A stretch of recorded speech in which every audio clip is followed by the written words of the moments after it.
સુરતના સરોલી વિસ્તારમાં રસ્તા પર બેભાન થયેલી યુવતી માટે પોલીસકર્મી દેવદૂત સાબિત થયો છે। બેભાન થયેલી યુવતીને પોલીસકર્મીએ પ્રાથમિક સારવાર આપ્યા બાદ 108 મારફતે હોસ્પિટલ મોકલી આપી હતી।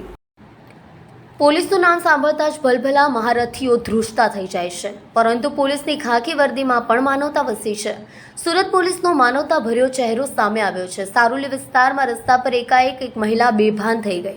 ટ્રાફિક પોઈન્ટ ઉપર આવતા ફરજ બજાવતા પોલીસકર્મી અને ટીઆરબી જવાન તાત્કાલિક દોડી આવ્યા। સીઆરપીસીની પ્રાથમિક સારવાર આપી હતી।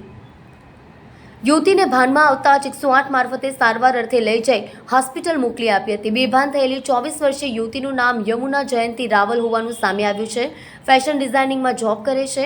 આ ઘટનામાં યુવતીનો જીવ બચાવનાર કોન્સ્ટેબલ મેરાગભાઈ દેસાઈ, ટીઆરબી રોહનભાઈ મહેશભાઈ, ટીઆરબી કૃણાલ બાબુભાઈ, ભારત નાજાભાઈ, પરેશ નાથાભાઈ મહિલા માટે દેવદૂત સાબિત થયા છે।